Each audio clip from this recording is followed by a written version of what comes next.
Okay, so this video is even longer than the first one, so I do apologize for that, but I had quite a few people asking me specific questions on what it is that I did to winterize the coop and if I had any tips or tricks or things that I did, so let's get into it. So I wrapped my run of the coop completely in poly. That seems to seal her up nicely.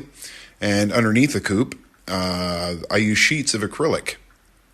Those sheets of acrylic I cut to fit, and I can actually remove them in the summer because the girls like nice fresh air. That's actually an old pool basket filter that I had converted into an egg basket. Somebody actually commented on that. Thought that was kind of funny. I used the acrylic in the windows as well. Worked really well. Well, there's a big surprise. The dogs are looking for their treat. Yeah. And then as we walk around the side of the coop here, this side's a little different.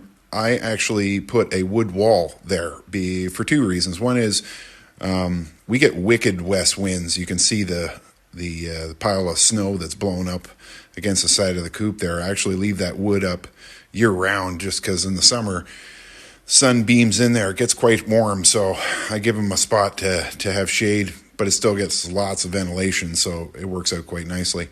There's my power that I have coming into the coop. Actually dug a trench and just ran a wire. That way I'm not tripping over it or having to mow around it. Makes things a lot easier. And as you walk around the coop, again, there's no seams in that poly. Basically just bought a roll of it, went around the whole thing, stapled it in. Works like a charm. I just take it off in the summer, and it works really well. And then as far as the coop design goes, I got to tell you, I love this thing. I spent a lot of time searching online for a good coop design. Oh, there's my shed. I had leftover paint from doing the coop, so I figured might as well do the shed too. The guy who designed this, I actually I'm going to show you the video here that he posted on YouTube. Very smart guy. I know he spent a lot of time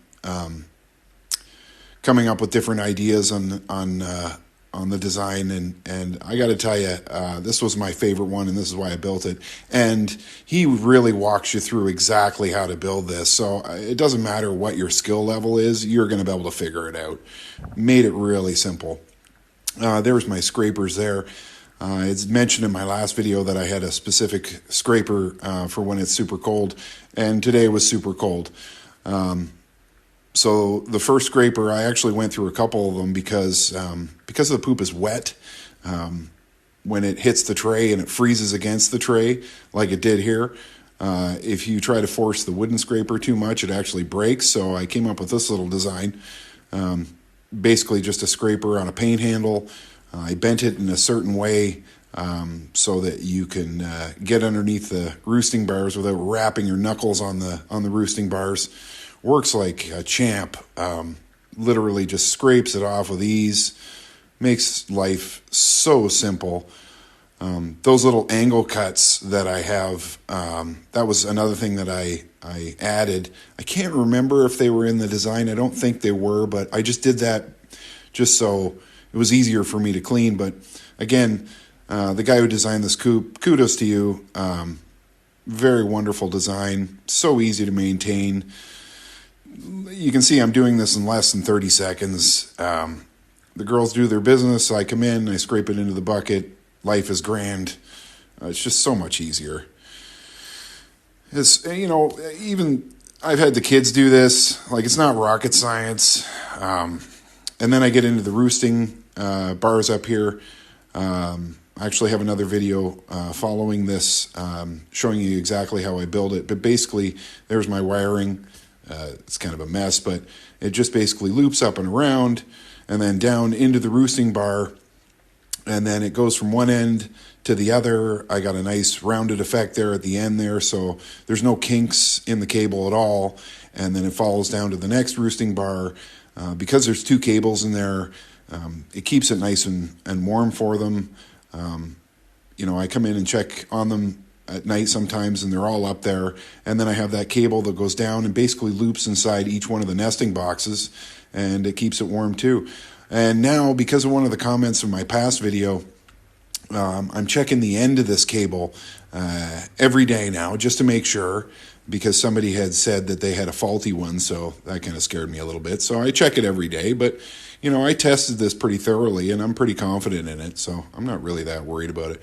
Here's the video on how I did it. So basically, I took these 2x4s out to the coop and measured them and make sure they fit, and then I brought them into the garage and I routed out the channels for the cable to go in, and I let it stay plugged in for the day. And that's why I have the dimmer switch, because cables on their own, they just get too hot. So here's the products that I bought off of Amazon. There's the dimmer switch.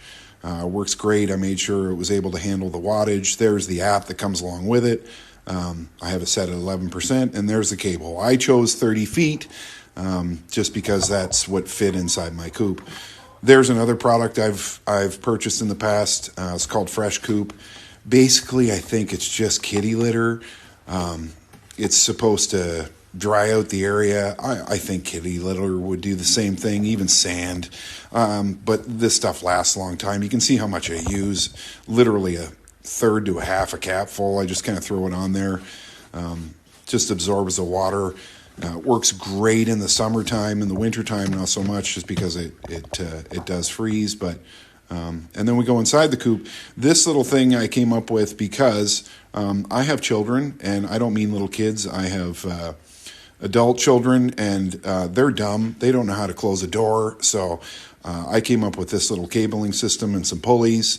Basically goes down to this thing that's hanging there. It's a little bucket filled with nails and screws and leftover bits. And basically when I pull the door open, it closes it.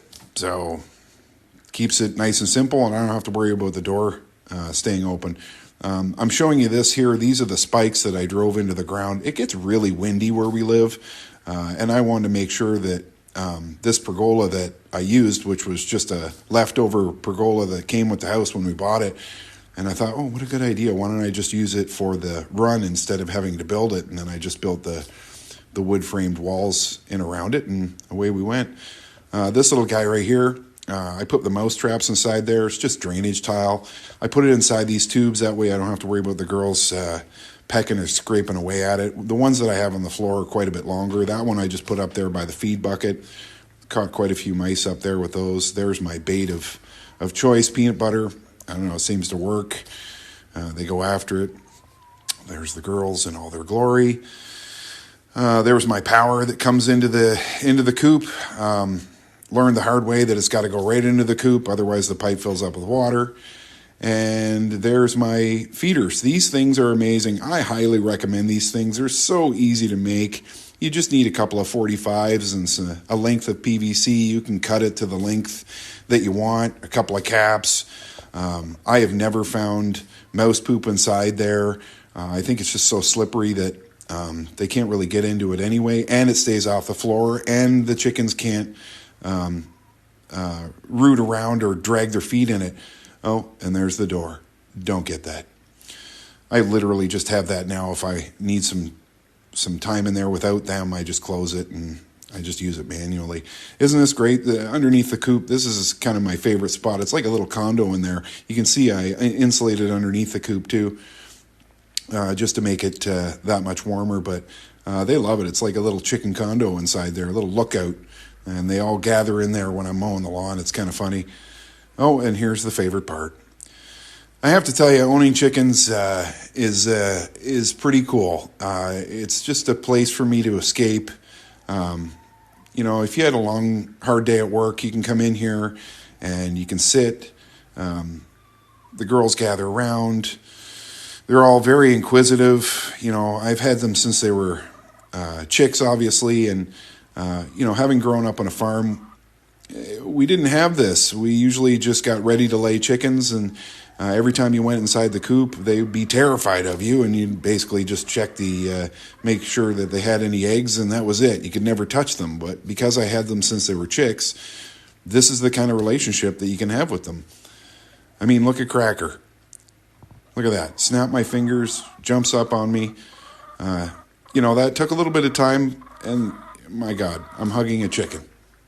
How many people can say they hug a chicken? I know some people do have pet chickens, but I got to tell you, I really enjoy this. I actually use her as kind of a mascot for my company, just because she's so unique. You know, I got kind of a special bond with her. She's a good girl. She's a lot of fun. People are kind of amazed that I can snap my fingers and she jumps up. Oh, there's something quick too. I remember growing up as a kid, my father always said, don't put chickens near your face because your eyes are shiny and they'll peck at it. You can notice that every time I pick her up, I have my sunglasses on. It's just something that stuck with me as a kid. But there's Cracker. Anyways, I hope this video helped you out. And if you have any questions, by all means ask. Thanks for watching.